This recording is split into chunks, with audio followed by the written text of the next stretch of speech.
ठीक है। हाँ, तो अभी तक हम लोगों ने देखा कि force is directly proportional to product of their charges, और इस पे भी हमने कुछ न्यूमेरिकल किया, ठीक है। लेकिन इस पूरे गेम में एक और चीज देखेंगे हम लोग, ठीक है। देन आफ्टर अगर सोचिए force directly proportional to the product of their charges है। अब यहां तक तो चार्ज की जो वैल्यूज थी ये उस पर तो बात हो गई हमारी। अब अगली बात ये है कि क्या डिस्टेंस पे फोर्स का कोई फर्क पड़ेगा? बिल्कुल पड़ता है। और आप अगर ध्यान से देखोगे तो डिस्टेंस अगर इन दोनों चार्जेस के बीच में आर है तो force is inversely proportional to the square of the distance between them, ठीक है। यानी कि अगर दो चार्जेस के बीच का डिस्टेंस शुरू में मान लीजिए आपका आर है और ये दोनों चार्जेस फोर्स एफ महसूस कर रहे हैं, तो यानी यहाँ पे जो फोर्स एफ लग रहा है वो आर डिस्टेंस पे, अगर आपने डिस्टेंस को 2r कर दिया तो यानी ये जो फोर्स है दोनों चार्ज जो एक दूसरे पे महसूस कर रहे हैं, ये जो फोर्स है अगर आप आर को डबल करोगे तो ये डबल हो जाने के कारण फोर्स जो है वो F/4 हो जाएगा, ठीक है। तो आप जैसे डिस्टेंस बढ़ाओगे तो उसका स्क्वायर टाइम्स में फोर्स कम हो जाता है, मल्टीमीन्स, ठीक है। तो एक बात तो तय हो गया कि force between two charge is directly proportional to product of their charges and force between two charge is inversely proportional to the square of the distance between. लेकिन कुछ लोगों को तो लग रहा होगा कि सर ये फॉर्मूला तो बिल्कुल न्यूटन्स लॉ जैसा है, क्योंकि न्यूटन्स लॉ ऑफ ग्रेविटेशन में भी तो बिल्कुल ऐसे ही कुछ यूज होता है। न्यूटन्स लॉ ऑफ ग्रेविटेशन में होता था force is directly proportional to the product of their masses, force is inversely proportional to the square of the distance between them.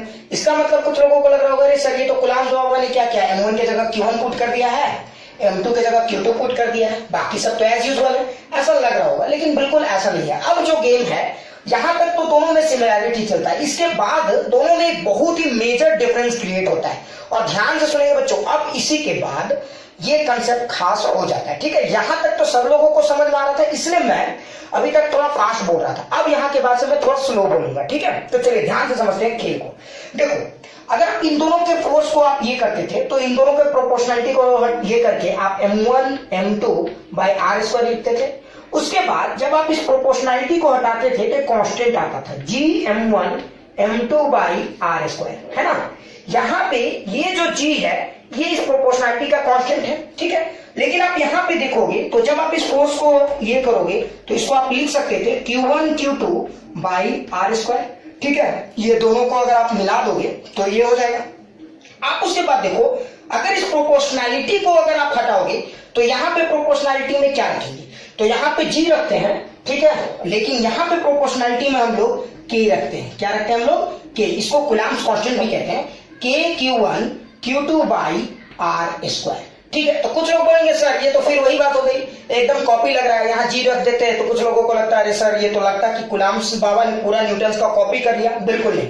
अब यहाँ तक तो फॉर्मूला देखने में एक दूसरे से बिल्कुल सेम लग रहा है, लेकिन ठीक है यहाँ पे जो फोर्स बिटवीन टू चार्ज है और फोर्स बिटवीन टू मास में बहुत ज्यादा डिफरेंस है। आप ध्यान से देखो तो डिफरेंस कहां कहां से आ रहा है, ठीक है। इस के को हम लोग कुछ देर के बाद बहुत ही जबरदस्त तरीके से एक्सप्लॉइट करेंगे, और ये के बहुत ही खास चीज है। ज्यादातर लोग यही नहीं समझ पाते हैं कि ये कहां से है। पहली बात समझते हैं, पहले देखो फॉर्मूला को देखोगे तो दोनों का ये सेम लग रहा है, सब कुछ तो सेम है, ठीक है। लेकिन आप जरा ध्यान से देखोगे तो आपको दिखेगा कि जो फोर्स बिटवीन जो चार्ज है उसमें ये कि यहाँ पे जो रोल प्ले कर रहा है और यहाँ पे ये जो जी रोल प्ले कर रहा है, यही दोनों वैल्यूज इन दोनों फोर्सेस को एक दूसरे से अलग करते हैं।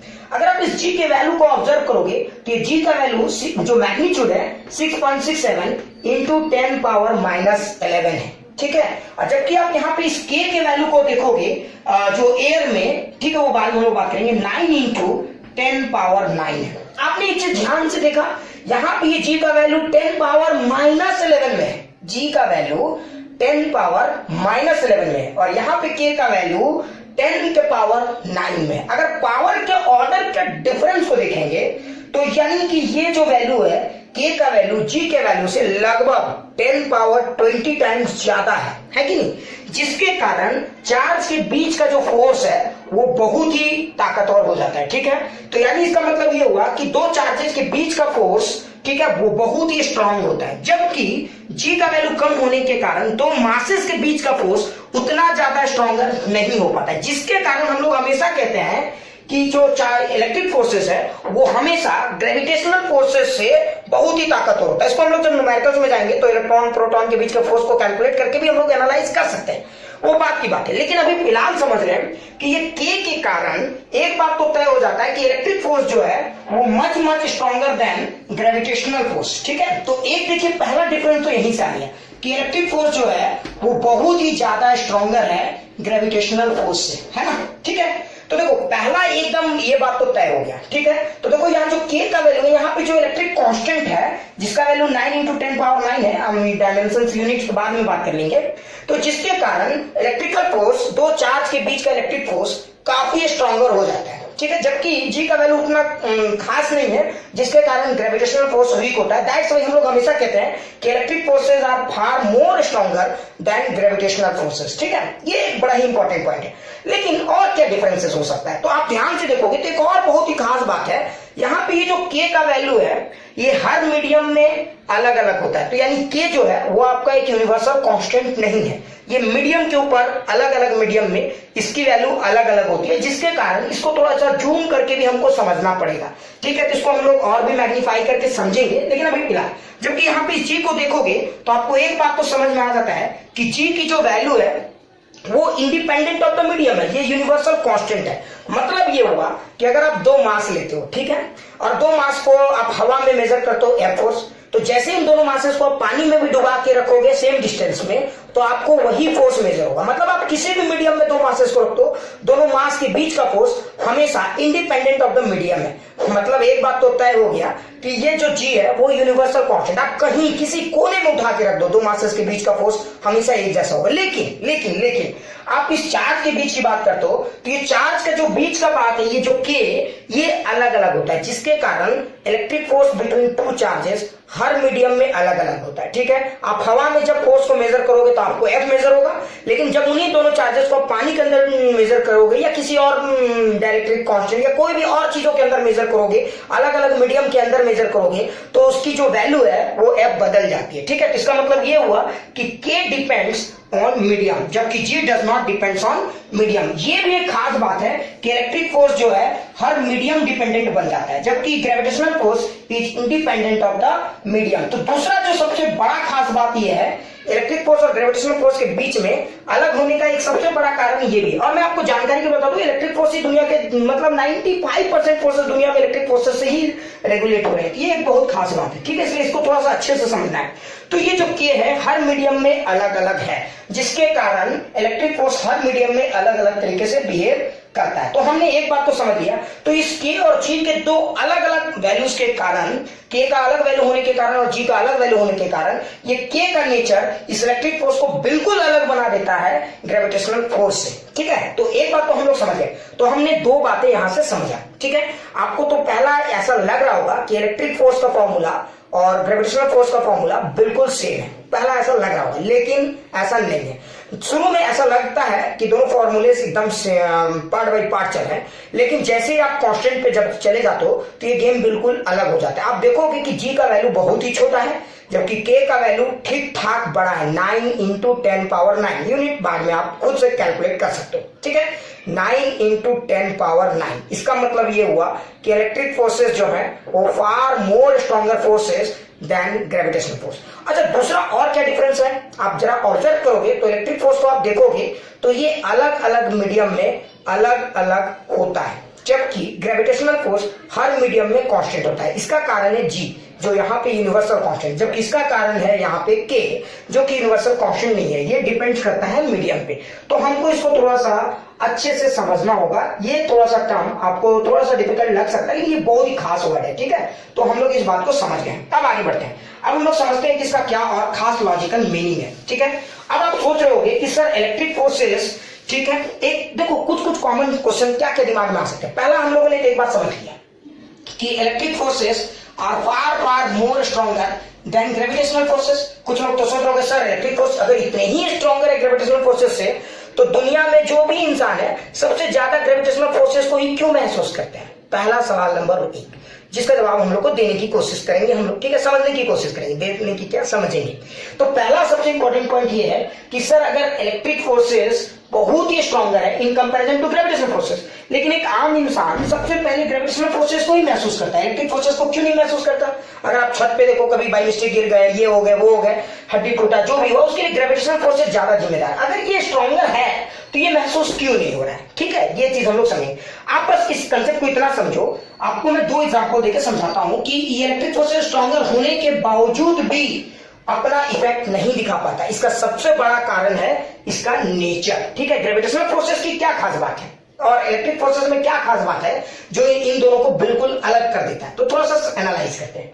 अगर आप पहला खेल को समझो, ठीक है, तो पहला ये समझो कि कुछ लोग सोच रहे होंगे कि सर इलेक्ट्रिक फोर्सेस इतना स्ट्रॉन्ग है तो दिखता क्यों नहीं इसका। सर बिल्कुल दिखेगा। आप इमेजिन करो कि आपका अर्थ है, इतना बड़ा मास, और ये आपका एक छोटा सा कुछ भी फिगर उधर टाइप का है, और आप सोचो कि एक कंघी, बहुत ही हल्का सा कंघी को जब आप पहले रब नहीं कहते तो इस फिगर को 2 लोग फोर्स लगाने की कोशिश कर रहे थे, एक तो ग्रेविटेशनल फोर्स जो इतना बड़ा मास है, और एक इधर का कंघी का ग्रेविटेशनल फोर्स। लेकिन चूंकि कंघी रब्ड नहीं था तो ये कोई इलेक्ट्रिक फोर्स लगा नहीं पा रहा। लेकिन सोचो जैसे इस कंघी को आप रब करते हो, है ना, इसमें चार्ज डेवलप होता है, और आप देखना चार्ज के कारण एक फोर्स ऊपर की तरफ भी लगने लगता है, F। आपने कभी ऑब्जर्व किया है ये चार्ज थोड़ा सा है, इतना छोटा सा पित्ती सा ऑब्जेक्ट अर्थ के अगेंस्ट में काम कर रहा है। मतलब एक बात तो तय है कि इलेक्ट्रिकल फोर्सेस अगर अपने ये पे आ जाए तो बड़े बड़े मास के अगेंस्ट भी किसी भी चीज को लिफ्ट करने का कैपेबिलिटी रखते हैं, उनमें कैलिबर है, पहला। दूसरा इंपॉर्टेंट पॉइंट ये है कि कुछ लोग सोच सकते हैं कि सर अगर ऐसा है तो इलेक्ट्रिक फोर्सेस को हम लोग उतना तवज्जो क्यों नहीं दे रहे, ग्रेविटेशनल फोर्सेस इतनी फीलिंग क्यों आती है, 11th में पहले क्यों पढ़ लेते हैं, पहले हम लोग जिसको पढ़ते हैं समझ में आ रहा है, इसी को इतना तवज्जो क्यों दिया है। इसके पीछे कारण है इलेक्ट्रिक फोर्सेस का एक बहुत ही डिमेरिट कंसेप्ट। इलेक्ट्रिक फोर्सेस में क्या खास बात है, इलेक्ट्रिक फोर्सेस 2 टाइप के हो सकते हैं, ठीक है, और इलेक्ट्रिक फोर्सेस की एक सबसे बड़ी डिमेरिट क्या है, आप इसको प्रैक्टिकल लैंग्वेज में ऐसा कहो, यूनिटी इज स्ट्रेंथ से, ठीक है। इलेक्ट्रिक फोर्सेस में सबसे खास बात यह है कि इलेक्ट्रिक फोर्सेस कभी भी अपने सेम जात भाई के लोगों को अट्रैक्ट नहीं करते हैं, जो इनको आप समझ रहे हो कि अगर कमजोर लोग भी अगर मिलते चले जाएंगे तो वो बहुत ही ताकतवर बनते हैं। यूनिटी में ही स्ट्रेंथ है, जबकि इलेक्ट्रिक फोर्स यूनिटी की बात नहीं करता, वो खुद के स्ट्रेंथ की बात करता है, जबकि ग्रेविटेशनल फोर्स ओवरऑल स्ट्रेंथ की बात करता है। इसीलिए ग्रेविटेशनल फोर्स काफी खतरनाक होते हैं। इसको मैं एक एग्जांपल से समझाता हूं, चलो थोड़ा सा एनालाइज करते हैं कि कैसे काम करता है, ठीक है। तो चलिए देखते हैं, तो समझते हैं। मान लो कि आप इमेजिन करो कि यूनिवर्स में कभी बिग बैंग हुआ होगा, कुछ भी हुआ होगा, एक्सपेंशन, और मान लो कि यूनिवर्स में बहुत सारे पार्टिकल इधर उधर बिखर रहे होंगे। एक एज्यूम करें हम लोग सिचुएशन, और इमेजिन करो कि हमारे पास 4 मासेस हो रहे होंगे, ठीक है, 4 अलग अलग मासेस एज्यूम करो कि यूनिवर्स में बिखर गए होंगे। एक मास हमारा M1 रहा होगा, एक मास हमारा M2 रहा होगा, एक मास M3 रहा होगा, और एक मास M4 रहा होगा। अब सोचो कि ये सब मासेस टूटने से पहले नेट चार्ज 0 था। इमेजिन करो एक सिचुएशन, ठीक है, तो जब टूटा होगा तो अभी तो नेट चार्ज 0 रहेगा। इसका मतलब ये हुआ कि जितना नेट प्लस चार्जेस डेवलप होगा इस सिस्टम में, उतना नेट माइनस चार्जेस भी डेवलप होगा। तो इमेजिन करते एक situation, let this be plus Q, let this be minus Q, और plus Q, this be minus Q और माइनस क्यू। अच्छा एक बात तो आप जानते हो, ध्यान से देखो, तो चूंकि यहाँ पे देखो, अब आप इन दोनों मासेस के बीच में ध्यान से देखो, ठीक है। अब ये मास M1 और M2 को आप ऑब्जर्व करो, तो बताओ, यानी इन दोनों बॉडी के बीच में, इन दोनों पार्टिकल के बीच में कितने फोर्स लग रहे हैं, 2। ध्यान से देखो, ये दोनों मासेस एक दूसरे को अट्रैक्ट भी करना चाह रहे हैं, लेकिन इन दोनों मासेस के बीच में चार्ज भी है।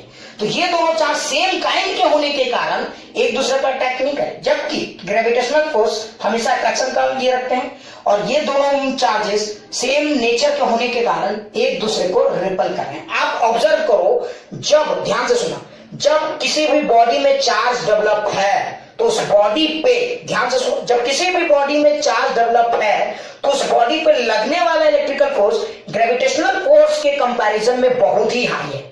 लेकिन सबसे खास बात क्या है, ध्यान से देखो, सेम काइंड ऑफ चार्ज दूसरे सेम काइंड ऑफ चार्ज को अट्रैक्ट नहीं करता है। समझ में आ रहा है, ये अपने ही जात भाई वाले लोगों को एक दूसरे से दूर भगाता है, जबकि मासेस को लेकर ऐसा नहीं है। तो शुरू में ऐसा रहा होगा कि इलेक्ट्रिकल फोर्सेस, ठीक है, ऐसा हुआ होगा या हो सकता है कि शुरू में ये जो चार्जेस थे सेम नेचर होने के कारण एक दूसरे को रिपल करते चले गए, ठीक है। अब इससे इनको क्या लॉसेस हो, इसको हम लोग थोड़ा सा एनालाइज करेंगे। ये दोनों जब एक दूसरे को रिपल कर दिए, ठीक है, और ध्यान से देखो इस चार्ज ने गले किसको लगाया, ध्यान से देखो। तो अभी तो चूंकि ये दोनों तो ठीक है सब एक दूसरे को अटैक कर रहे हैं, तो ग्रेविटेशनल फोर्स, अभी ग्रेविटेशनल फोर्सेस की औकात नहीं है कि इलेक्ट्रिक फोर्स के सामने चूचा भी कर सके, ठीक है। तो इलेक्ट्रिक फोर्स जो है, ध्यान से सुनो, इलेक्ट्रिक फोर्स की जब बात हो रही है तो ग्रेविटेशनल फोर्स उस जगह पे अपना कोई भी बात नहीं कर सकता। मतलब ये है कि यहां पे अगर आप देखोगे तो इलेक्ट्रिकल फोर्स इतने स्ट्रॉन्गर है ग्रेविटेशनल फोर्सेस को कि ग्रेविटेशनल फोर्सेस को कोई पूछ भी नहीं रहा। एक तरह से आप इसको ड्रॉ नहीं भी करेंगे तो कोई बात नहीं है, लेकिन इनका भी समय आएगा। कब आएगा मैं बताता हूं, ध्यान से देखें। अच्छा आप सोचो अब देखो ये चार्ज ये चार्ज ये चार्ज ये चार्ज, देखो ये चार्ज के साथ क्या समस्या है। ये चार्ज जो है, ध्यान से देखो, ये charge same kind of charge कभी भी सेम काइंड ऑफ चार्ज को अट्रैक्ट तो करता नहीं, हमेशा सेम काइंड ऑफ चार्ज क्या करता है, ठीक है, दूसरे काइंड ऑफ चार्ज को अट्रैक्ट करता है। अगर पॉजिटिव चार्ज है तो निगेटिव चार्ज को अट्रैक्ट करेगा, ये पॉजिटिव चार्ज कभी पॉजिटिव चार्ज को अट्रैक्ट तो कर नहीं रहा है, तो उसके कारण ये वाला चार्ज हमेशा दूसरे चार्ज से कंबाइन होगा। अब इस प्रोसेस को समझो, जब ये चार्ज इस चार्ज से कंबाइन होगा तो इसकी नेट चार्ज वाली वैल्यू कितनी हो जाएगी, आप जरा ध्यान से देखोगे तो इसकी नेट चार्ज वाली वैल्यू 0 हो जाएगी। अच्छा आपने ध्यान दिया यहां पे चार्जेस प्लस और माइनस तो 0 हो गए, लेकिन मासेस तो हमेशा प्लस थे। जो कंबाइन होके नेट बढ़ चुका है, जो कंबाइन होके नेट बढ़ चुका है, तो आप ऑब्जर्व करोगे तो नेट मास इनकी जो है वो इंक्रीज हो चुकी है और नेट चार्ज घट चुकी है। मतलब कि ये जो है चार्जेस का जो नेचर है अट्रैक्शन और रिपल्सन, उसके कारण चार्जेस को खुद लॉस हो रहा है। ये खुद एक बहुत ही हैवी चार्ज, बहुत ही बड़े अमाउंट ऑफ एक प्लस चार्ज या बहुत ही बड़े अमाउंट का एक माइनस चार्ज डेवलप नहीं कर पा रहे खुद के नेचर के कारण। हमेशा एक प्लस को, हमेशा ये आदत है उसकी कि माइनस के साथ ही दोस्ती करेंगे। अब प्लस और माइनस जब दोस्ती होगा तो नेट चार्ज की तो वैल्यू घटेगी, ठीक है।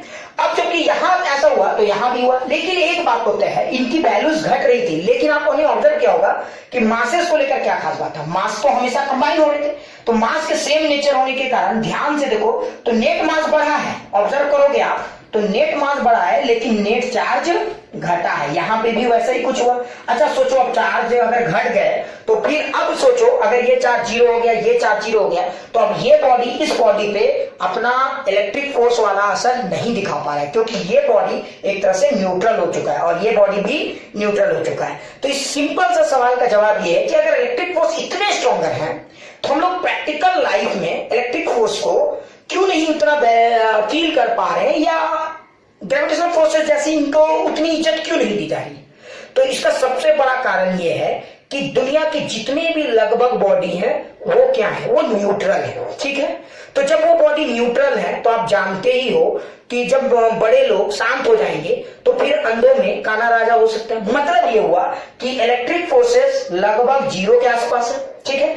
अब जब इलेक्ट्रिक फोर्सेस की बात नहीं है तब अब ग्रेविटेशनल फोर्सेस को मौका मिला है अपना, ठीक है, प्रदर्शन को दिखाने का, अपनी ताकत को दिखाने का। ऑब्वियस सी बात अब कोई है ही नहीं तो अब सारा ताकत तो इन्हीं पे सारा लोगों का अटेंशन जा रहा है, ठीक है। तो ये चार्ज खुद के नेचर के कारण, ठीक है, खुद के नेचर के कारण ऐसा स्थिति में पहुंच गया। That's right. मतलब ये एक बात होता है, आप सोचो इवन छोटा सा पेन को आप रब कर देते हो उसमें थोड़ी सी चार्ज इम्बैलेंस आ जाती है तो वो अर्थ जितने बड़े ऑब्जेक्ट को भी टक्कर देने लगता है। वो बोलता है ये फेदर तो हमारा है, ये छोटा सा पेपर का टुकड़ा तो हमारा है, आपका ही नहीं। सोचो एक छोटा सा चार्ज इम्बैलेंस अर्थ जितने बड़े ऑब्जेक्ट के ग्रेविटेशनल फोर्स को चैलेंज कर सकता है, आप सोच सकते हो। तो सोचो अगर एक किसी भी ऑब्जेक्ट में चार्जेस की इम्बैलेंस बहुत हाई लेवल में है तो जब आप चार्जेस के बारे में बात करोगे तो उस समय ग्रेविटेशनल फोर्सेस की बात आप नहीं भी करोगे तो काम चल जाएगा। लेकिन चूंकि दुनिया में ज्यादातर चीजें न्यूट्रल हैं, दैट्स वाई इलेक्ट्रिकल फोर्सेस आपको उतने ऑब्जर्व नहीं होते,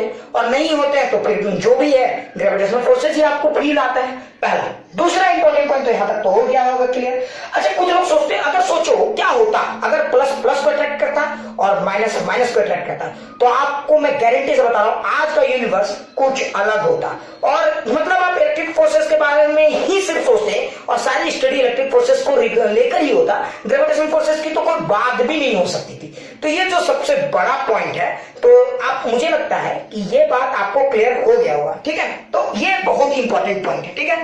तो मैंने आपको समझा दिया कि एक चार्ज खुद के प्लस चार्ज कभी भी दूसरे प्लस चार्ज को अट्रैक्ट नहीं करता, जिसका खामियाजा ये भुगतना पड़ता है कि उनकी आइडेंटिटी भी लॉस्ट हो जाती है। तो भाइयों एक बात तो समझ लो कि आप अपने ही लोगों से अगर प्यार नहीं करोगे तो आपकी भी आइडेंटिटी लॉस हो जाएगी। मतलब यूनिवर्स से भी आपको कुछ कुछ चीजें सीखने को मिल रहा है। ठीक है, तो चलिए अब हम लोग थोड़ा सा और आगे बढ़ते हैं। तो ठीक है, ये पहला जो मेजर पॉइंट है हम लोग समझ गए होंगे। अब दूसरा जो सबसे मेजर गेम ये समझना है कि सर पहला हम लोग समझ गए, ठीक है, तो पहला हम लोग समझ गए हैं कि electric force is much much greater than gravitational forces. ठीक है, और इतना स्ट्रॉन्गर होने के कारण भी ग्रेविटेशनल फोर्सेस को हम लोग क्यों नहीं वैल्यू दे रहे हैं ये भी हम लोग समझ गए हैं। ठीक, सॉरी, इलेक्ट्रिक फोर्सेस को क्यों इतना इज्जत नहीं दिया जा रहा है ये भी हम लोग समझ गए। इनका नेचर ही खराब है। ठीक है, अपने ही लोगों से इनको प्यार नहीं, इसलिए हम लोग इनको इज्जत नहीं दे रहे हैं। ठीक है, दूसरा सबसे खास बात क्या है, अब आप जरा ध्यान से देखो। मैंने आपको क्या बताया था, मैंने आपको बताया था कि ये जो फोर्स है बिटवीन टू चार्जेस, आप जरा ध्यान से देखोगे तो K(Q1Q2)/r² है ना। अब ये सब टर्म तो समझ में आ ही रहा होगा और मुझे नहीं लगता है कि ये सब टर्म्स उतने खास कंफ्यूजिंग है। ये K का चक्कर क्या है ना, मुझे ये चीज समझना है, what is the meaning of this word K। आप अगर इस K को जरा ध्यान से देखोगे तो K का वैल्यू अलग अलग मीडियम में अलग अलग होता है, यही खास है इसमें। ठीक है, आप जब भी सोचो वो जो चीज है हर मीडियम में कांस्टेंट, अब ये K का वैल्यू अलग अलग मीडियम में अलग अलग होता है, इसीलिए आप देखोगे कि ये वैल्यूज हर अलग अलग सिचुएशन में बदल सकता है। अगर आपसे मैं बता रहा हूं 95% न्यूमेरिकल में K का वैल्यू फिक्स होता है, वो 9 × 10⁻⁹ यूज होता है, ये एकदम फिक्स वैल्यू 95% केसेस में यही होता है। अगर कुछ ना दिया भी जाए एग्जाम में, बोले कि find the force between two charges या कोई नॉर्मल सिचुएशन, तो आप यही मान के चलोगे। लेकिन बहुत बार ऐसा होता है कि उस चार्ज को अगर आपने पानी में डिसॉल्व कर दिया, किसी ऐसे डाइलेक्ट्रिक मीडियम में रख दिया, तो बताइए फोर्सेस को लेकर, और इसमें कुछ लोगों को बहुत ही गजब का मिसकॉन्सेप्शन है। ठीक है, तो इसको भी हम लोग क्लियर करेंगे। तो दूसरा इंपॉर्टेंट पॉइंट ये है कि अभी मैंने बताया था आपको कि फोर्स Fe जो है, यानी दो चार्ज के बीच का जो फोर्स है इलेक्ट्रिक फोर्स, वो हमेशा K(Q1Q2)/r² है ना। तो देखिए यहां पे ये जो K है ये बड़ा ही खास है। पहले मैंने बताया ये K इतना ज्यादा तगड़ा है कि इलेक्ट्रिक फोर्स को एक पावर बूस्टर की तरह काम कर रहा है, इलेक्ट्रिक फोर्स को बहुत ही स्ट्रॉन्गर फोर्स में कन्वर्ट कर दे रहा है in comparison to gravitation force. लेकिन ये K एक और खास रोल प्ले कर रहा है। आप ध्यान से देखोगे तो ये K जो है वो अलग अलग मीडियम में अलग अलग होता है। तो this K depends on the medium, जिसके कारण इलेक्ट्रिक फोर्स जो है अलग अलग मीडियम में अलग अलग तरीके से बिहेव करता है। लेकिन कुछ लोगों को लेकर, इसको लेकर कुछ लोगों में मिसकॉन्सेप्शंस है। ये K को लेकर कुछ लोग फॉर्मुलेटिक हो जाते हैं, कुछ लोग ये हो जाते हैं, वो कुछ नहीं करना। आप ध्यान से समझो ये K अलग अलग मीडियम में क्यों बदल जाता है, इसके पीछे के कंसेप्ट को हम लोग समझते हैं। तो क्यों ऐसा होता है, because of the charge property. इसको समझाने के लिए एक बेसिक आइडिया का बात कर रहे हैं। आप इसको बहुत ज्यादा डिटेल में कैपेसिटर में पढ़ोगे इस K को, जिसको हम लोग डाइलेक्ट्रिक कांस्टेंट में एक वर्ड है वहां पे कैपेसिटर में एकदम क्लियर करेंगे। लेकिन अभी फिलहाल K को थोड़ा सा हम लोग अच्छे से समझने की कोशिश करते हैं कि ये K जो है इलेक्ट्रिक फोर्स जो है अलग अलग मीडियम में क्यों अलग अलग हो जाता है, पहले ये समझेंगे। देखो आप इमेजिन करो कि हमारे पास एक NaCl है, ये K के कारण ही आपका जो नमक है वो पानी में घुल जाता है। जबकि आप देखोगे जब आप नमक का बात करो तो NaCl, मैं एक एग्जांपल समझाने के लिए ले रहा हूं। अगर सोचो कि मेरे पास दो चार्ज है, एक Na+ है, ठीक है, और एक Cl- है, ये हमारे पास नमक है। अच्छा एक खास बात क्या है, जब ये हवा में होते हैं तो इनके बीच का जो फोर्स होता है ये F है, ठीक है, और ये K जो है हवा में अलग है। अब सवाल उठता है कि सर हवा में ये K अलग क्यों है, और ये K की वैल्यू जैसे ही किसी पानी में डाल देते हैं ये नमक अलग तरीके से बिहेव करने लगता है, जिसके कारण ये नमक, आप सोचो ऑब्वियस सी बात है, यानी इन दोनों के बीच में जो फोर्स ऑफ अट्रैक्शन है इसमें किसी की नजर लग जाती है। वो किसकी नजर लग जाती है, मीडियम की, और ये मीडियम इन दोनों को अलग करने की कोशिश करता है। कैसे, यही हम लोग अभी समझेंगे। ध्यान से देखो, जब आप इन दोनों को बात करोगे तो इन दोनों के बीच में मान लो फोर्स F है, जो डिस्टेंस R है, चार्ज की वैल्यू ये आपको पता है। अच्छा सोचो जब ये हवा में है तो दोनों के बीच का जो फोर्स लिखेंगे आप, तो कितना लिखेंगे, तो ध्यान से देखो, दोनों के बीच का जो फोर्स लिखेंगे आप कुछ वैल्यूज का वर्ड यूज करोगे। तो मान लो कि दोनों के बीच का फोर्स है F, जिसको हम लोग ये बोल रहे हैं, ठीक है। अब ध्यान से सुनो, ध्यान से सुनो, बाद में हम लोग इसको पूरा एक्सप्लेन करेंगे कि F क्या है। और आप ध्यान से देखो तो ये K जो है वो हवा में होता है 1/4πε, ठीक है। इसको थोड़ा सा मैं जूम कर रहा हूं। अगर आप इस K को देखोगे तो ये हवा में होता है 1/4πε, जिसमें इस एप्सिलॉन नॉट को एक वर्ड कहते हैं, आप लोगों ने बुक्स में पढ़ा होगा, इसको हम लोग बोलते हैं absolute electrical permittivity of space, ठीक है। ये है absolute electrical permittivity of space, ठीक है, ये किसी भी जगह का है, इसमें अभी बहुत ज्यादा डिटेल में हम लोग नहीं जा रहे हैं, थोड़ा सा ध्यान से, ये नाम उटपटांगे, इसमें कुछ करना नहीं है, आप खाली उटपटांग नामों का मतलब फिजिक्स में यही एक डरावनी चीजें रह गई है, ठीक है। तो एब्सोल्यूट इलेक्ट्रिकल परमिटिविटी, आपसे ये सब कोई पूछने वाला भी नहीं है, जो लोग पूछ रहे हैं वो ढक्कन है, ये सब नाम में कुछ नहीं रखा, आप कंसेप्ट को समझिए है क्या बेसिकली, ठीक है। कि के को आप ध्यान से देखोगे तो ये 1/4πε0 है, ठीक है। ये वाला जो फोर्स है ये कहां पे है आप समझिए, ये फोर्स जो है वो हवा में है, ठीक है ना। अब आप इस गेम को समझिए, जैसे ही इस NaCl की बात करेंगे तो हवा में ये फोर्स है। अब आप सोचो जैसे इस NaCl को आप पानी में डालोगे क्या होगा, सोचो। तो अगर आप किसी मीडियम का, अगर आप ये मीडियम में, ये वैक्यूम में था, तो दोनों Cl देखो, Na को F फोर्स लगा रहा है, Na भी Cl को F फोर्स लगा रहा है, दोनों के बीच में बड़ी अच्छी दोस्ती है, जय वीरू वाली दोस्ती है। लेकिन सोचो इन जय वीरू को तोड़ने के लिए अगर आप इन दोनों को एक अलग इन्वायरमेंट में ले गए, अब आप सोचो कि ये दोनों एक ऐसे इन्वायरमेंट में चले गए जहां मीडियम है, जैसे इमेजिन करो कि ये इलाका मीडियम है, ठीक है, वाटर, जैसे हम बात करते हैं पानी का, होने वाला क्या, कोई भी मीडियम, ठीक है, कोई भी मीडियम, हम पानी का नहीं, मुझे वैल्यूज किसी का याद नहीं रहता, ठीक है, तो मैं आपको कंसेप्ट समझा दे रहा हूं, देखो ध्यान से देखो, अगर ये वैल्यू है कोई भी चीज, ठीक है, अगर आप इस गेम को समझेंगे तो जैसे ही ये आपका किसी मीडियम में चला गया Na+ और ये किसी दूसरे मीडियम में चला गया Cl-, अब बताइए इस Na+ के साथ क्या होगा। तो ये जो मीडियम है इसमें भी तो ये मीडियम भी तो चार से ही बना है, ठीक है, जैसे आप वाटर की बात करोगे तो उसकी भी कुछ डायपोल है, तो डायपोल में भी आप समझ रहे होगे तो उसके भी प्लस और माइनस है। तो आप जब ध्यान से देखोगे तो ये Na+ के सामने वो जो डायपोल का जो निगेटिव वाला पार्ट है वो सामने आ जाएगा, ठीक है। अच्छा आप सोचो, अब आप कुछ लोग बोलोगे कि सर मीडियम में ऐसा क्या हो, तो देखो अभी भी याद रखना इन दोनों के बीच का फोर्स अभी भी F है, याद रखो, जो लोग हम लोग पढ़ते हैं बिल्कुल गलत, कोई भी चार्ज के बीच का फोर्स मीडियम में, हर मीडियम में F रहता है। तो फिर बोलोगे सर ये क्या है सर, थोड़ा सा पैसेंजर को समझना है, ध्यान से सुनो, Na+ और Cl- के बीच का फोर्स अभी भी F है और पहले भी F था, यहां भी F है, यहां भी F है, तो अंतर कहां है, अंतर अब मैं बताता हूं कहां है। देखो Cl- अभी भी Na+ को उतनी ही फोर्स से खींच रहा है, लेकिन अब आपको पता है इस Na+ को सिर्फ Cl- ही खींच रहा है, ऐसा नहीं है। अब इस मीडियम के चार्जेस भी इस Na+ को खींचेंगे। अब आप समझो कैसे, अगर आप इस Na+ को बहुत ध्यान से देखोगे तो इस Na+ के चारों तरफ एक निगेटिव चार्जेस जो डायपोल वाले हैं उसके पॉजिटिव इधर होंगे, ठीक है, वो भी इधर की तरफ बिल्डअप होंगे, क्योंकि ये निगेटिव इस निगेटिव को तो रिपेल करेगा, तो ये निगेटिव वाले इधर बिल्डअप होंगे। आप ध्यान से देखो तो ये निगेटिव वाले चार्जेस इधर की तरफ बिल्डअप होंगे, इधर नहीं हो सकते। कुछ लोग बोलेंगे सर इधर क्यों नहीं हुआ, क्योंकि ये भी तो माइनस, उस माइनस को तो धक्का मारेगा, तो ज्यादातर निगेटिव इस साइड होंगे। अब आप जरा ध्यान से देखो, ये निगेटिव का अगर आप प्रोसेस ड्रॉ करोगे इस Na+ में तो किधर की तरफ लगेगा, तो आप ध्यान से देखो, अब ये Na+ दो फोर्स को झेल रहा है, एक फोर्स बेचारा क्लोरीन के कारण F इधर लग रहा है और मीडियम के कारण एक फोर्स इधर लग रहा है ना, F'।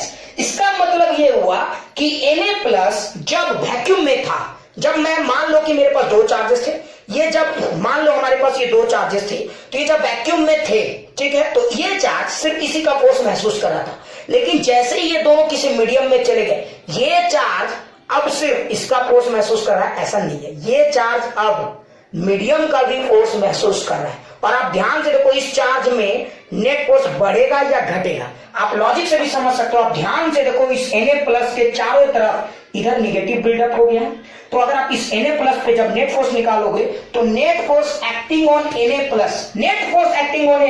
कितना हो जाएगा, F- F'। ये मेन कंसेप्ट है, ये मेन कंसेप्ट है। यानी कि आप जो पढ़ते हो कि जैसे किसी चार्ज को, दो चार्ज को हवा में रखे फोर्स F है, पानी में रख दिए तब भी फोर्स F/समथिंग हो गया, बिल्कुल गलत। याद रखिएगा Cl- उस Na+ पे उतनी ही शिद्दत से पानी में भी पड़ा हुआ है जितने शिद्दत से वैक्यूम में पड़ा हुआ था। लेकिन अब वो Na+ जैसे मीडियम में चला गया, वो सिर्फ, समझ में आ रहा है ना, उसमें सिर्फ Cl का ही फोर्स लग रहा है, ऐसा नहीं है, अब उसमें मीडियम का भी फोर्स लग रहा है। आप ध्यान से देखो, मीडियम का फोर्स हमेशा अपोजिट डायरेक्शन में लगेगा। आपको लोग बोलेंगे सर यहां लगा, यहां बताइए क्या होगा, मैं उस पर भी बात करूंगा। आप अगर Na+ पे निकालोगे तो what is the net force acting on Na+, आप ध्यान से देखो तो F- F'। अब Na+ यानी कि जब किसी भी चीज को, तो नेट फोर्स ऑन Na+ जब पूछा जाएगा तब आप बोलोगे कम लगा है, तो ज्यादातर लोग यहाँ पे गलत बोलते हैं। कुछ लोग बोलते हैं Na+ और Cl- के बीच में फोर्स था हवा में, तो पानी में क्या हो गया, तो F/फलाना, कुछ नहीं हुआ है, ना फलाना हुआ ना अंदर दिखाना।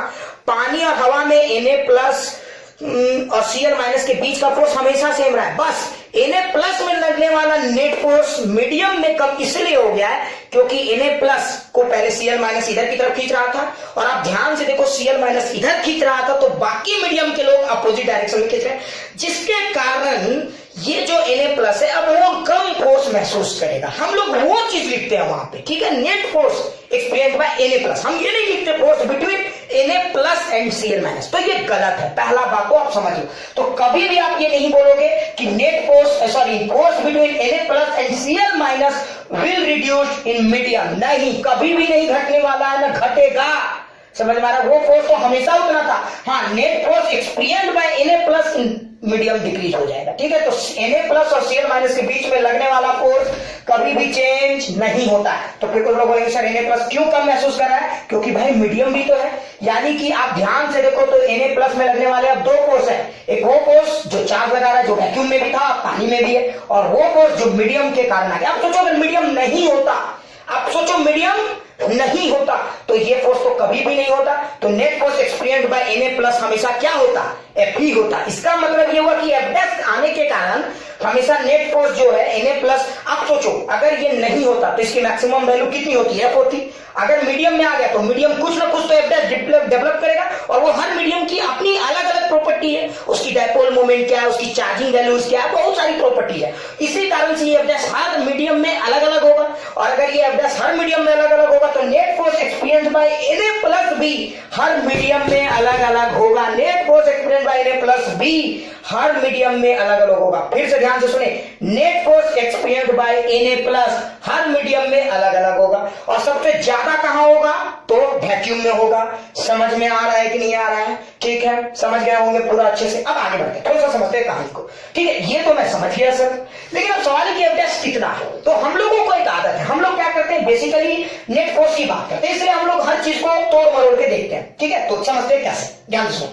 अगर मान लो मैं आपको समझाने के लिए बता रहा हूं, मान लेते हैं कि ये वैल्यू था F, इमेजिन करो, और F डैश की वैल्यू इमेजिन करो, तो इसका मतलब F तो F है, और मान लेते हैं कि F डैश की वैल्यू कुछ भी एज्यूम कर लो कि 4/5F है। मान लेते हैं F डैश की वैल्यू 4/5F है। मान लेते हैं कि अगर इस मीडियम ने इसको इधर से, तो देखो Na प्लस को देखोगे तो इधर से F फोर्स Cl माइनस खींच रहा है, ठीक है। तो Cl माइनस इधर की तरफ खींच रहा है F से, और मीडियम इधर की तरफ खींच रहा है, मान लेते हैं कि 4/5F से। तो बताओ what is the net force experienced bye Na plus? तो देखो नया जो फोर्स आएगा एक्सपीरियंस्ड बाय Na प्लस वो कितना हो जाएगा? तो F/F माइनस 4F/5, और इसी को हम लोग लिखते हैं F/5। ध्यान से देखो, इसी को हम लोग लिखते हैं F/5। यानी कि जब कोई चार्ज को, ऑब्वियस सी बात है, जब किसी चार्ज को हम लोग मीडियम में रखते हैं तो वो चार्ज सिर्फ दूसरे चार्ज का ही फोर्स महसूस नहीं कर रहा है, वो दूसरे चार्ज का फोर्स तो वैक्यूम में भी महसूस करता है, मीडियम में भी कर रहा है, लेकिन वो चार्ज अब मीडियम का भी फोर्स महसूस कर रहा है, जिसके कारण net force experienced by that charge decreases, ठीक है। अब हम लोग क्या करते हैं, हम लोग बोलते हैं कि अरे मीडियम में डालने से ये चार्ज दूसरे चार्ज पे कम फोर्स लगाना, बिल्कुल ऐसा नहीं है। चार्जेस के बीच का फोर्स वो हवा में हो, पानी में हो, वैक्यूम में हो, हर जगह सेम है। लेकिन जब किसी मीडियम को आप बदलते हो तो चार्ज पे, उस चार्ज के लगने वाला फोर्स तो वही है, लेकिन वो चार्ज जो फोर्स महसूस कर रहा था किसी दूसरे चार्ज के कारण, अब वो महसूस कर रहा है मीडियम का भी फोर्स, तो नेट फोर्स महसूस कर रहा है। लेकिन खास बात क्या है, मीडियम के कारण लगने वाला फोर्स हमेशा, ठीक है, अपोजिट डायरेक्शन में होता है, जिसके कारण नेट फोर्स घट जाता है। और इसी प्रॉपर्टी को हम लोग डायरेक्टली लिखते हैं, क्योंकि हम लोग इतने डेप्थ में जाना ही नहीं चाहते हैं, ठीक है। तो आप गेम को समझते हैं। अब आप सोचो तो हम लोग डायरेक्टली इसको कैसे बोल सकते हैं? हम लोग बोल सकते हैं कि जो चार्ज, तो हम लोग इसको एक इनडायरेक्ट मेथड में बोलते हैं कि, ध्यान से सुनना, हम लोग इसको इनडायरेक्ट मेथड में क्या बोलते हैं कि भाई देखो, अगर ये Na प्लस और Cl माइनस था, तो अगर हवा में इनकी फोर्स थी F, तो जैसे ही हमने इसको वैसे पानी में रखा या कोई मीडियम में रखा, और उस जगह पे इनके बीच की फोर्स हो गई F/5। तो हम क्या बोल रहे हैं कि इस मीडियम की क्या खासियत है? इस मीडियम की ये खासियत है कि ये फोर्स को 5 टाइम वीक कर दिया है, ठीक है, दोनों के बीच का फोर्स को 5 टाइम वीक कर दिया। लेकिन ऐसा नहीं, उसने दोनों के बीच के फोर्स को कभी वीक नहीं किया, नेट फोर्स Na प्लस पे लगने वाला फोर्स को वीक कर दिया है, ठीक है। अच्छा, और ऐसा नहीं है कि ये नेट प्लस पे ही कर रहा है, आप ध्यान से रखोगे तो Cl माइनस पे भी ऐसा ही कुछ होगा। अगर आप ऑब्जर्व करोगे तो आप Cl माइनस पे देखो, Cl ये चूंकि माइनस है तो ये पॉजिटिव इधर के पॉजिटिव को रिपेल करेगा और ये पॉजिटिव इधर की तरफ बिल्डअप होंगे, पॉजिटिव पॉजिटिव पॉजिटिव। तो देखो Cl माइनस पर तो इधर की तरफ फोर्स लग रहा है, Na प्लस क्या कर रहा है, इधर की तरफ अट्रैक्ट कर रहा है, लेकिन ये सारे पॉजिटिव मिलते इधर की तरफ। तो देखो अभी Cl माइनस पे भी नेट फोर्स कम घट गया है, यानी force experienced bye Na plus किसी भी मीडियम में घट चुका है। और हम लोग इसी प्रॉपर्टी को एक्सप्लोर करते हैं। तो देखो अब हम लोग क्या करते हैं, हम लोग इतना झंझट में पढ़ना ही नहीं चाहते, ठीक है, इतना कौन समझना चाहता है, बस हम लोग ये समझना चाहते हैं अगर एक चार्ज है हवा में F है तो जैसे ही पानी में गया F/5 हो गया, तो हम लोग उसको सीधा पानी की एक प्रॉपर्टी से रिलेट कर दे रहे हैं, या किसी भी चीज में, पानी नहीं कोई भी लिक्विड, अब पानी का 81 होता है, ठीक है, तो वो अलग मैटर है, वो उस पर हम लोग नहीं पढ़, हम लोग पढ़ रहे हैं कि जब किसी चीज को आपने मीडियम में डाल दिया तो वहां पे फोर्स घट गया है, ठीक है। अब हम लोग समझते हैं कि इसको और एनालाइज कैसे करेंगे, ठीक है ना। तो चलिए, तो ये बात तो हम लोग समझ गए, अब हम लोग इसको मैथमेटिकली थोड़ा सा समझने की कोशिश कर रहे हैं, ठीक है। तो फिर से मैं समझा देता हूं शॉर्ट में। तो देखिए क्या हुआ, पूरे गेम को समझिए। जब आप किसी चार्ज की बात कर रहे थे Na प्लस और Cl माइनस, ठीक है, इसी कारण से तो जब ये हवा में था तो इनके बीच की दोस्ती अच्छी थी, पानी में भी इनके बीच की दोस्ती अच्छी ही थी, ठीक है। तो फिर हुआ क्या, पानी ने इधर से भी फोर्स लगाया और ये इधर से भी, तो नेट फोर्स एक्सपीरियंस जो हो गया। तो देखो यहाँ पे ये जो फोर्स था आप जिसको लिख रहे थे, ये फोर्स कितना था, तो ये फोर्स आपका F था, और जिसकी वैल्यू अगर आप बात करते हो तो K, या आप ऐसा भी सिंपल लिख सकते थे 1/4 epsilon naught Q1 Q2 by R², यही आप लिख रहे थे हवा में। लेकिन सोचो, जैसे मान लो कि इस पे, अब ध्यान से सुनो, मान लो कि किसी मीडियम में चला गया और यहां पे इसने फोर्स महसूस किया F/F, तो net force experienced bye Na plus, याद रखना net force experienced bye Na plus, अब कितना हो जाएगा, तो अब आप इसी को शॉर्ट में बोल रहे हो, नेट फोर्स एक्सपीरियंस F' हम बोल सकते हैं, अलग मीडियम की बात है, तो F/5। अब यहां पे देखो ये जो वर्ड है, ये वर्ड क्या बता रहा है कि हर मीडियम में ये वैल्यू, समझना ध्यान से देखो, हर मीडियम में ये वैल्यू अलग अलग हो सकता है, यानी कि हर मीडियम में net force experience by any charges अलग अलग हो सकता है। सो हम लोग कहते हैं this is the property of the medium, समझ में आया। और इसी को हम लोग आगे लिखते चले जाते हैं, वो अलग कहानी। लेकिन आप एक बात समझ गए कि अगर सोचो, फिर से समझना है, अगर कोई भी चार्ज, ठीक है, हवा में F फोर्स महसूस कर रहा है और पानी में F/5 फोर्स महसूस करे, किसी भी मीडियम में F/5 फोर्स महसूस कर रहा है, तो इसका मतलब ये नहीं है कि दो चार्ज के लगने वाला फोर्स ही F/5 हुआ है, ना, ऐसा नहीं हुआ है। दो चार्ज के लगने वाला फोर्स अभी भी F है, तो F/5 इतना कम कैसे हो गया, एक्चुअली में उस चार्ज पे मीडियम का भी फोर्स लगा है, और वो हमेशा अपोजिट डायरेक्शन में लगता है। फिर से ध्यान से देखिए, इसीलिए लिखा जाता है net force is equal to F minus medium, याद रखेंगे ये बात, ये एकदम कंसेप्ट तो समझ में आ ही गया होगा, ये हमेशा अपोजिट डायरेक्शन में लगा है, और इसी को हम लोग शॉर्ट में F/5 भी कह रहे हैं। मुझे लगता है ये बात समझ में आ गया होगा, और ये प्रॉपर्टी ऑफ द मीडियम है। अब जरा ध्यान देखो, इसी को हम लोग क्या लिख सकते थे, अब F को हम लोग देखो, इस फॉर्मूले देखो, Q1 Q2 बाय R², ये चला गया तेल में, ये तो कांस्टेंट है। अब आप ध्यान से देखो 1/4 एप्सिलॉन नॉट भी था, और ये 1/5, ये 5 क्या बता रहा है कि उतना टाइम कम हो गया, ठीक है। तो अगर उतना टाइम कम हो गया तो अब इसी 5 को लोग इसके साथ अटैच कर देते हैं, तो इसीलिए आप देखो कि एक्सप्रेशन कुछ ऐसा दिखता होगा 1/4। अब आप देखो ये कुछ डरावना सा एक्सप्रेशन है, हार्ट अटैक आना ही आना है, ठीक है। तो 5 epsilon naught Q1 Q2 by R², ध्यान से देखो, ये सिर्फ मीडियम के प्रॉपर्टी को एक्सप्लोर कर रहा है, ठीक है, और इसी को हम लोग बोलते हैं एप्सिलॉन। इस पूरे वैल्यू को मिला के बोलते हैं एप्सिलॉन, जो बोलते हैं कि हर मीडियम का अलग अलग होगा। अरे भाई ऑब्वियस सी बात है, अलग अलग होगा, तो इसमें क्यों इतना बुद्धि लगाना मुझे, ठीक है। बस इतना समझो कि आप किसी भी मीडियम का बात करो। अब हम लोग बोलते हैं इसको डायरेक्टली कांस्टेंट भी बोलते हैं, रिलेटिव। अब देखो इसमें भी ये एप्सिलॉन दो पार्ट से बना हुआ है, 5 और एप्सिलॉन नॉट से, ध्यान से देखो। तो इस एप्सिलॉन को बोलते हैं, ठीक है, absolute electrical permittivity of the medium, इस 5 को बोलते हैं relative electrical permittivity of the medium, इस एप्सिलॉन नॉट को बोलते हैं absolute electrical permittivity of vacuum, ठीक है। अरे ये सब टाइम पास चीजें हैं, मुझे ज्यादा इसमें बहस ही नहीं करना है, ठीक है, बात समझ में आ गया होगा। अब मैं आगे बढ़ाता हूँ कहानी को, ठीक है, थोड़ा सा और समझते हैं। मान लीजिए इस गेम को हम समझते हैं कि एक्चुअली इसका मतलब क्या हुआ। इसका मतलब ये हुआ, अब मान लीजिए कि मैं कहता हूं कि किसी मीडियम का एप्सिलॉन R 7 है, what is the meaning of this statement, या 8, let's take an example of 8 है। इसका मतलब ये हुआ कि अगर आप किसी दो चार्ज का बात कर रहे थे, तो वो चार्ज फोर्स F महसूस कर रहा था हवा में, तो जैसे वो किसी मीडियम में गया, अब वो महसूस करा 8/8, तो बताइए कि ये जो चार्ज अब महसूस करे 1/8, ये कौन से चार्जेस है? तो आप एक बात समझ जाना, पहले बेटा F महसूस करा था, एक चार्ज था, पहले मान लो इधर की तरफ F महसूस करा था, अब F/8 नेट फोर्स हो गया, मतलब इधर की तरफ एक फोर्स लगा था 7F/8, ये फोर्स किसने लगाया है? ये मीडियम ने लगाया है, इसी कारण से नेट फोर्स F/8 कहलाया है। तो देखो ये नेट फोर्स है, ध्यान से देखो ये नेट फोर्स है। तो एक बात समझ गए होगे कि अगर कोई मीडियम की एब्सोल्यूट इलेक्ट्रिकल परमिटिविटी है 8, ध्यान से देखना, एब्सोल्यूट इलेक्ट्रिकल परमिटिविटी है 8, तो वहां पे फोर्स 8 टाइम घट जाता है। जैसे एक और एग्जांपल से समझाता हूं, पूरा क्लियर हो जाएगा, ज्यादा दिमाग नहीं लगाना है इस खेल में, ठीक है। मान लीजिए मैं एक और एग्जांपल बताता हूं आपको, इमेजिन कीजिए, मान लीजिए कि दो चार्जेस के बीच का फोर्स, मान लीजिए कि दो चार्जेस के बीच का फोर्स है 160 न्यूटन, ठीक है, या आप 100 न्यूटन ले लीजिए, एग्जांपल को समझने के लिए ज्यादा अच्छा रहेगा, 100 न्यूटन, ठीक है। और हमने एक ऐसा मीडियम लिया है जिसकी absolute electrical relative electrical permittivity है 20। इसका मतलब क्या हुआ? इसका मतलब ये हुआ कि ये भाई साहब के बीच में जो फोर्स लग रहा था 100, तो जैसे ही ये किसी मीडियम में चले गए, इन दोनों के बीच में लग रहा है 100 ना, अभी भी सॉरी ये 100/20 5 बिल्कुल नहीं, अभी भी इन दोनों के बीच में 100 लग रहा है। तो अब सवाल है कि ये नेट फोर्स क्यों कम महसूस कर रहा है, क्यों? तो देखो ये 20 क्या बताता है कि ये जो चार्ज है पहले 100 महसूस कर रहा था, अब ये चार्ज 100/100/20, मतलब अब ये महसूस करेगा 20 टाइम्स कम नेट फोर्स F5। लेकिन एक बात बताओ, ये 5 न्यूटन ही फोर्स क्यों महसूस कर रहा है? अरे ऑब्वियस सी बात है, 100 न्यूटन फोर्स लग रहा था, लेकिन मीडियम के कारण ये 5 महसूस कर रहा है। मतलब मीडियम जो चीज 100 लग रहा था, मीडियम अब उसको सिर्फ 5 कर रहा है, मतलब अपोजिट डायरेक्शन में मीडियम कितना लगा रहा था 95, तभी तो ये 5 दिखेगा।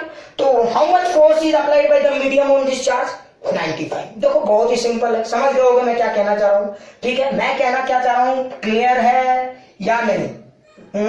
पक्का सोच लो, ठीक है। एक और एग्जांपल से शायद समझ में आ जाए, नहीं समझ में आए तो कोई बात नहीं, बिल्कुल टेंशन नहीं लेना।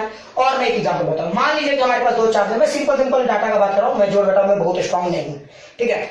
अच्छा मान लीजिए दो चार्जेस है हमारे पास, मैं इसको लेता हूं 20 न्यूटन, ठीक है, इमेजिन करते हैं 20 न्यूटन, इन दोनों चार्जेस के बीच का फोर्स है 20 न्यूटन। अब आपको किसी ने पूछा, ठीक है, ये दोनों चार्जेस के बीच का फोर्स है 20 न्यूटन, ये इस पे 20 लगा रहा है, ये इस पे 20, ठीक है, ये हमारा सवाल है। ये वैक्यूम में लगने वाला फोर्स है, फोर्स इन वैक्यूम। चलिए अब बोला कि हम इन दोनों चार्जेस को किसी ऐसे मीडियम में रखते हैं जहां पे कि एप्सिलॉन आर की वैल्यू आप कुछ भी ले लो 8, एप्सिलॉन आर की वैल्यू 8, या आप कुछ भी ले सकते हो 10, डाटा ऑरिजिन करते हैं 10।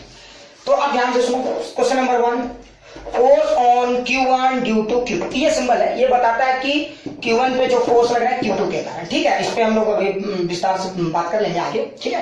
Force on Q1 due to Q2 in medium, ये मीडियम पे कितना फोर्स लग रहा है Q1 ड्यू टू Q2। और दूसरा सवाल है force on net force on Q1, force on Q1। और तीसरा सवाल है force on Q1 due to medium, ठीक है। ये हमारा 3 सवाल है। देखिए इस सवाल को आप एनालाइज कीजिए, force between Q1 and Q2 कितना है हमारा 20, कितना है हमारा 20। अच्छा एप्सिलॉन आर 10 है, मतलब इन दोनों के ये जो है ये 20 के बजाय अब नेट फोर्स कितना महसूस करेगा? तो याद रखिएगा एप्सिलॉन आर क्या बताता है, किसी मीडियम की प्रॉपर्टी। तो ये भाई साहब 20 पहले फोर्स महसूस कर रहे थे 20, अब बताइए ये नेट फोर्स कितना महसूस करेंगे? तो 20/10 2 न्यूटन, ठीक है। एक चीज याद रखना, Q1 और Q2 के बीच का फोर्स अभी भी 20 न्यूटन है, उसमें कोई चेंजेस नहीं है। तो फिर सवाल उठता है sir what is the net force on Q1? तो net force on Q1 20/10 and that is 2 Newton. अच्छा ये पहले 20 और अब 2, मतलब ये 20 को 2 कोई करके तो दिखा रहा है, 20 लग रहा था लेकिन इफेक्टिव मात्र 2 है, तो किसी एक के कारण 20 लेकिन रिजल्टेंट आ रहा है 2, मतलब कोई अपोजिट में 18 न्यूटन का फोर्स लगा रहा है, ठीक है। तो फोर्स ड्यू टू मीडियम समझ में आ ही गया होगा, तो 18 न्यूटन। क्या इसको फॉर्मूले से करने की जरूरत है या फील आ गया होगा, ठीक है। तो ये हमारा बेसिक कहानी है। तो 100 बात की एक बात, ठीक है। हम इस पूरे खेल को एक बार पूरा रिकैप करके समझा रहे हैं। तो देखो मैंने आपको क्या कहा, ध्यान से सुने, net force experienced bye Q1 on vacuum, net force experienced bye Q1 on vacuum, ठीक है। Net force experienced bye Q1 on vacuum, तो वैक्यूम में Q1 है तो नेट फोर्स है, तो वैक्यूम में Q1 है और Q2 है, तो सिर्फ यही दोनों के बीच में होगा, इसलिए Q1 Q2 भी लिख सकते हो। तो मैंने इसको लिखा 1/4 pi epsilon naught Q1 Q2 by R square. अच्छा आपने किसी ऐसे मीडियम में नाम डाला जहां जिसकी relative electrical permittivity epsilon R है, मतलब वो फोर्स को उतना टाइम कम कर रहा है। जैसे आपने सुना होगा पानी का होता है अप्रोक्सीमेटली 81, ये डाटा है, आप जाके चेक कर लेंगे, ठीक है। तो पानी का अगर 81 है तो मतलब वहां पे लगने वाला फोर्स किसी भी चार्ज में 81 टाइम्स कम हो जाएगा, ठीक है। तो अब बताओ force, net force on Q1, net force on Q1, फिर से देखो मैं बार बार रिपीट कर रहा हूं, नेट फोर्स ऑन Q1, ठीक है, कंफ्यूजन नहीं होना चाहिए। तो अब Q1 पे लगने वाला फोर्स कितना टाइम कम हो जा रहा है, एप्सिलॉन आर। तो आप लिख सकते थे, मान लो ये नेट फोर्स मीडियम का है तो Q1 बाई एप्सिलॉन आर। इसी को आप शॉर्ट में क्या लिख सकते हो, ध्यान से देखो। तो अगर मैं इसको लिखना चाहूं तो लिखूंगा Q1 Q2 by R square, और इसको लिखूंगा 4 पाई एप्सिलॉन नॉट, और इसको लिखूंगा एप्सिलॉन आर, और इन दोनों से दोस्ती हो जाएगी। तो इसी को शॉर्ट में लिखूंगा 1 by 4 pi epsilon Q1 Q2 by R square, और यही वैल्यू आपको ये बताता है। ये सब टाइम पास फिजूल बातें हैं, लेकिन मुझे लगता है ये बात समझ में आ गया होगा, ठीक है।